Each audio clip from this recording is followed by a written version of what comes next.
माती मळली हातान वळली मातीची त्या गणमूर्ती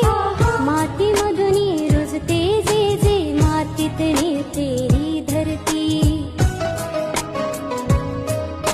निसर्गाचं अन माणसाचं नात सांगतो सण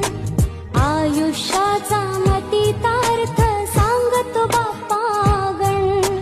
गण सणाचं मूळ स्वरूप जन हो ध्यानी धरा पक्ष मासाने वरीस सरते अशी ही परंपरा